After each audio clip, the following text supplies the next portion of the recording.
tráfico aéreo. El motivo: un avión se aproximaba y no respondía a las indicaciones de vuelo. En pocos segundos pasó de un caso extraño a una emergencia nacional. Todas las comunicaciones de la torre de control se dirigían hacia aquel misterioso avión. Se dieron instrucciones de emergencia a todas las aeronaves que circulaban en el área para que aterrizaran en otros aeropuertos por miedo a un posible colapso. Y la respuesta de aquel avión misterioso seguía en absoluto silencio, pero se dirigía firme en su camino hacia el aeropuerto. La policía local, miembros del ejército, llegaron al lugar, así como múltiples ambulancias preparados para cualquier escenario.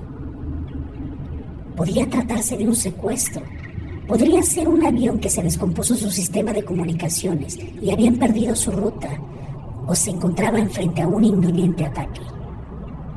Los posibles desenlaces que se imaginaban era uno peor que el otro, y sin embargo nada los prepararía para lo que verían aquel día a sus ojos.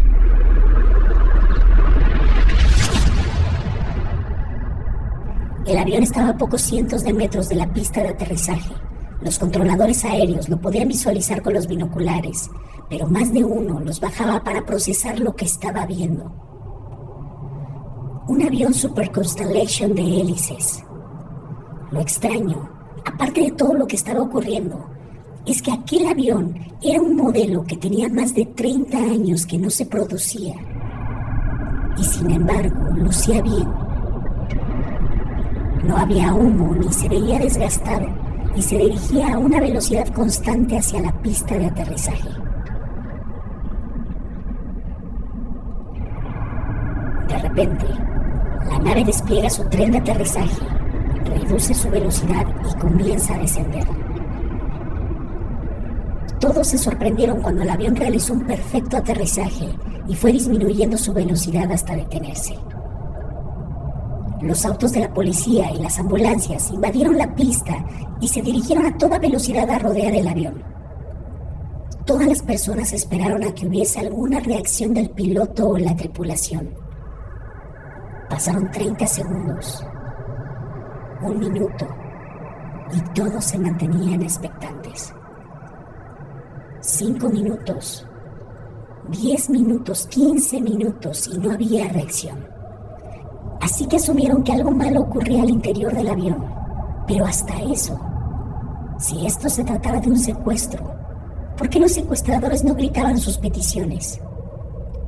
Si había un problema con la puerta, ¿por qué no se veía actividad desde las ventanas de los pasajeros? Pero no había ninguna respuesta.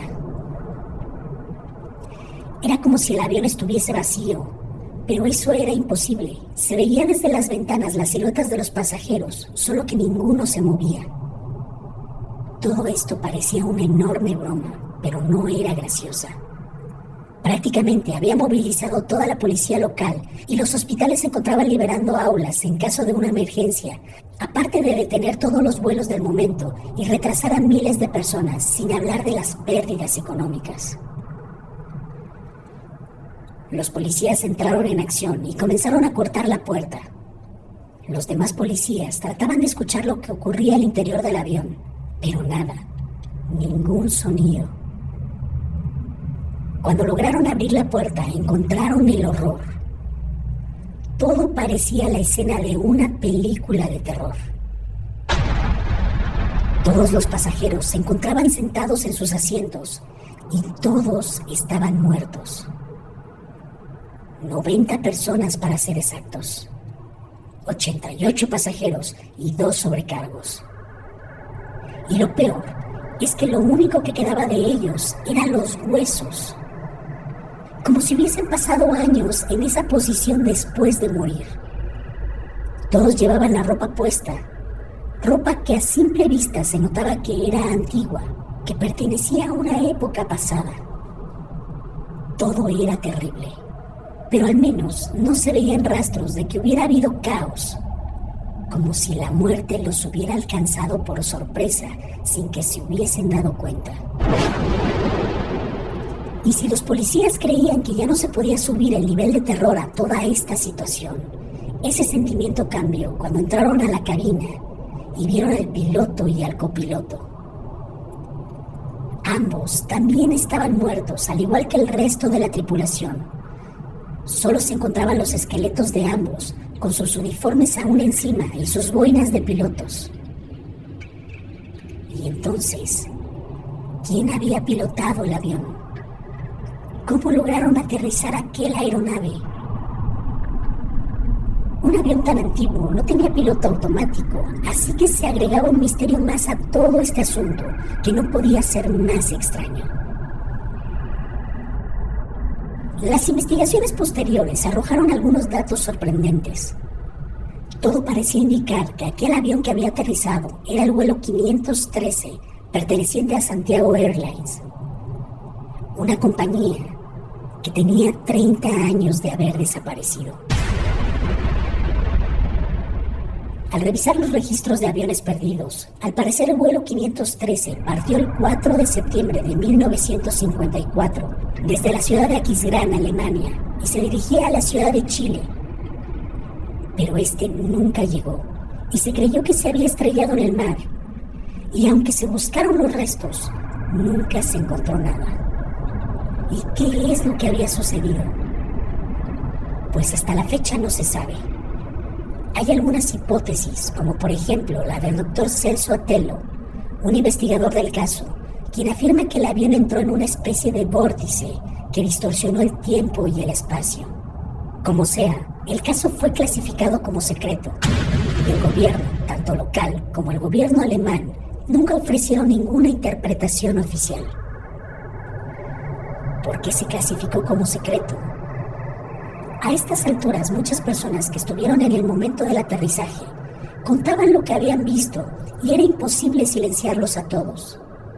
Sin embargo, al no haber declaraciones oficiales y ocultando la evidencia, todo quedó como una especie de leyenda urbana.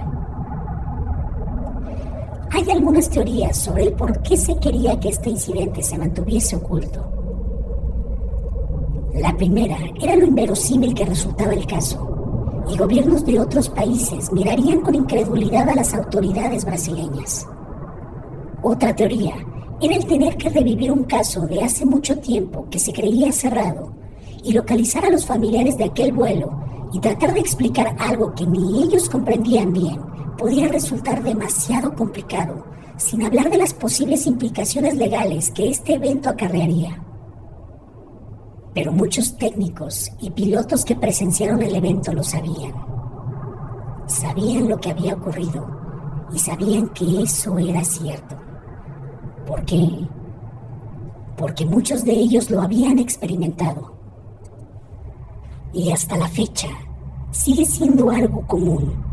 Si te propones preguntarle a algunos pilotos, no importa si son de vuelos comerciales o no, de 10, al menos 8 tienen historias que contar relacionadas con saltos extraños en el tiempo, en donde sus relojes marcaban una hora específica y al llegar a tierra tienen que adelantar o atrasar sus relojes algunos minutos.